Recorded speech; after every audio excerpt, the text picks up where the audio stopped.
Bonsoir à tous et bienvenue en direct sur KTV. Nous sommes le mercredi 22 avril et à la une de cette édition, la réouverture des écoles continue de questionner à Mayotte. Premiers concernés, les parents qui se posent de nombreuses questions. Certains ont d'ores et déjà annoncé qu'ils ne remettront pas leurs enfants à l'école avant la fin de cette épidémie. Une décision qui à Mayotte est en partie approuvée par le rectorat sous certaines conditions. En effet, si la reprise des cours pourrait avoir lieu dès le 13 mai prochain à Mayotte, les parents seront libres d'envoyer ou non leurs enfants à l'école. Au montage, Leslie Vimenet. Faut-il réouvrir les écoles le 11 mai prochain? La question fait débat partout en France et plus particulièrement à Mayotte. En effet, de nombreux parents craignent que les conditions ne soient pas réunies pour assurer la sécurité de tous. Certaines familles sont partagées. Il y en a qui sont catégoriquement pas d'accord de retourner à l'école parce qu'ils savent que les conditions ne sont pas réunies pour que leurs enfants ne retournent pas. Il y a certaines familles qui cherchent seulement à se débarrasser de leurs enfants et de les amener à l'école. Et notre position, l'UDCSF, nous, on avait dit catégoriquement de fermer les primaires et de favoriser ceux qui font les examens, c'est-à-dire les second degrés.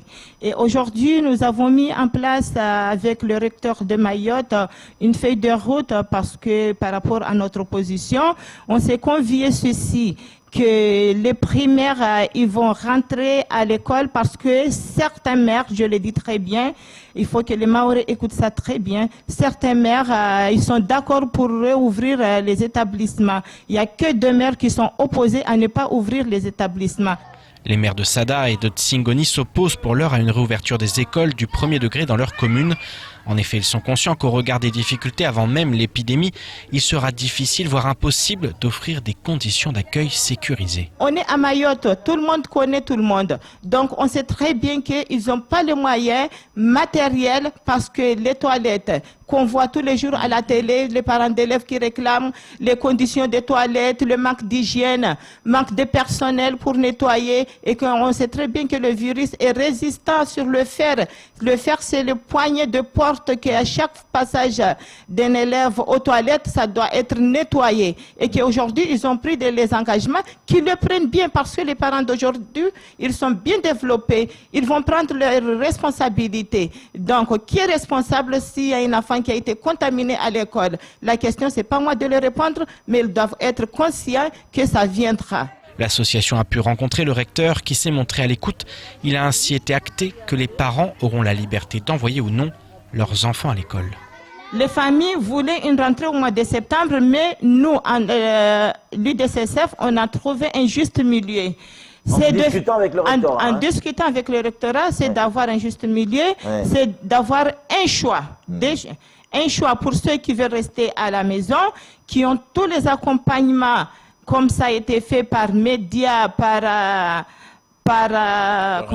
Internet, par Néo, par Pronote.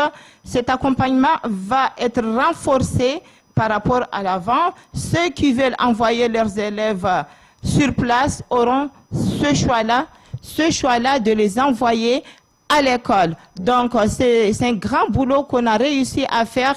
Reste maintenant à savoir comment les enseignants vont réagir, eux qui pour beaucoup craignent de reprendre les cours au mois de mai prochain. Et autre réouverture très attendue, notamment pour les professionnels du secteur, celle des bars et des restaurants. Le gouvernement réfléchit actuellement à une date qui pourrait être aux alentours de la mi-juin. En attendant, partout en France, des initiatives de soutien sont créées sur Internet au profit de ces commerces. L'objectif est de leur apporter un peu de trésorerie et le principe est simple.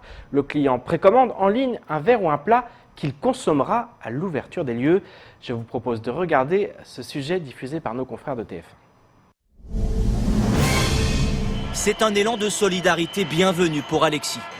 Comme 95% des cafés et restaurants, son établissement a fermé depuis plus d'1 mois.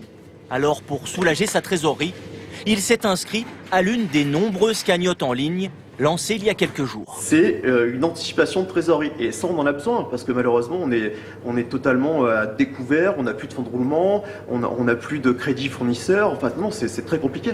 Le principe est simple. Les clients qui veulent aider leur bistrot préféré peuvent précommander en ligne des verres ou de la nourriture qu'ils consommeront au moment de la réouverture.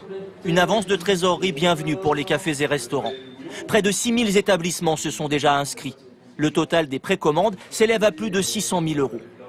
Les propriétaires de bistrots ont bien besoin de ce soutien. Prenez l'exemple de Fabrice. Certes, il maintient un service de vente à emporter, mais sa situation reste très fragile, notamment en ce qui concerne l'avance du chômage partiel de ses 11 salariés. Nous, on n'a pas encore touché un radis de chômage partiel, un truc. Là, on est à 8 jours des prochaines payes. Je suis en permanence avec 2 000 à 3 000 € sur le compte. Forcément, Fabrice, comme beaucoup de patrons de cafés et restaurants, attend avec impatience la réunion de vendredi à l'Élysée pour savoir quand il pourra rouvrir. C'est une période que beaucoup redoutent, la période des déclarations d'impôts. Elle vient de débuter partout en France, dans le contexte particulier du confinement. Et face à la crise, les caisses de l'État ont plus que jamais besoin d'être alimentées. Avec le prélèvement à la source, elles le sont de manière régulière. Mais cette déclaration doit permettre de régulariser l'ensemble des situations en fonction des revenus 2019. Le directeur régional des finances publiques était sur notre plateau ce matin afin de faire le point complet. Au montage, Leslie Vumenet. La campagne de déclaration de revenus débute à Mayotte. Particularité du 101e département, le faible taux de foyers imposables. On est à peu près à 62 000 foyers fiscaux. Ouais. On en a à peu près 9 000 d'imposables. C'est un indicateur. Plus on en aura, mieux ça vaudra pour Mayotte. Hein. C'est la richesse fiscale un peu de Mayotte. Il y a donc 9 000 foyers fiscaux, donc c'est pas 9 000 personnes, hein. Les foyers, voilà. Qui payent des impôts. Qui payent des impôts. C'est pas énorme. C'est pas énorme, c'est pas énorme. On nous dit qu'on est 250 000 au minimum. Ça me paraît pas énorme. C'est pas énorme, ça correspond aussi à la situation de du territoire. Hein. Le PIB du territoire par habitant est relativement faible à ce stade. Sur 62 000 foyers fiscaux, 53 000 sont donc non imposables, soit 85% des foyers déclarés. Néanmoins, que l'on soit imposable ou non, l'impôt sur les revenus 2019 sera calculé et comparé aux prélèvements à la source qui ont été effectués l'année passée. Vous savez que l'an dernier, on a démarré le prélèvement à la source, donc mois par mois, on a été prélevé d'un montant d'impôt. Aujourd'hui, ce que l'on doit faire, c'est la régularisation de cet impôt. Parce qu'on a fait les prélèvements avec un taux qui était calculé sur les revenus de l'année 2018. Aujourd'hui, début 2020, on connaît exactement le revenu de l'année 2020 et on connaît exactement la situation familiale de chaque foyer fiscal. Donc tout on s'adapte en fait. On s'adapte. L'usager va faire sa déclaration. On va calculer l'impôt qui était réellement dû. Par exemple, on va tomber sur 1 000 € qui étaient dus et on a été prélevé de 100 € par mois l'année précédente, donc on a donné 1 200 alors qu'on ne devait payer que 1 000. Et donc vous nous remboursez ? Et on va vous rembourser de 200 €. A l'inverse, ceux qui n'ont pas assez payé devront régler le complément. À Mayotte, le dispositif de déclaration automatique n'est pas mis en œuvre cette année. La déclaration d'impôt doit être effectuée obligatoirement par Internet sur le site impôt.gouv.fr. On recommande fortement la déclaration par Internet. Pourquoi ? Parce que c'est beaucoup plus sécurisé. Dès que vous avez déclaré par Internet, vous avez un accusé de réception qui dit votre déclaration a bien été prise en compte. En ces temps de confinement, c'est plus sécurisé aussi parce que vous n'avez pas à vous déplacer. Vous faites ça de votre poste Internet. Bien sûr. C'est plus souple aussi. Tant que le délai n'est pas achevé, vous pouvez modifier votre déclaration. Et même au moment où l'avis d'imposition va sortir, au mois d'août, par exemple, vous pourrez modifier votre déclaration si vous êtes aperçu que vous avez fait une erreur. Tout ça parce que vous l'avez fait par Internet. Et puis, pour garder vos documents, vous avez tous vos comptes en ligne maintenant, tous vos avis d'imposition. Vous n'avez plus à rechercher dans vos dossiers. Tout ça est facilement accessible. Ceux qui ne sont pas en mesure de déclarer par Internet peuvent continuer à utiliser une déclaration papier. Ils ont jusqu'au 12 juin pour la déposer au centre des impôts. Par Internet, la date limite de déclaration est fixée au 11 juin. Et je vous propose maintenant de faire le tour du reste de l'actualité locale avec notamment l'ADI qui dresse un premier bilan pour les TPE, les très petites entreprises à Mayotte, ou encore 8 personnes confinées au RSMA positives au Covid-19. Au montage, Leslie Vumenet.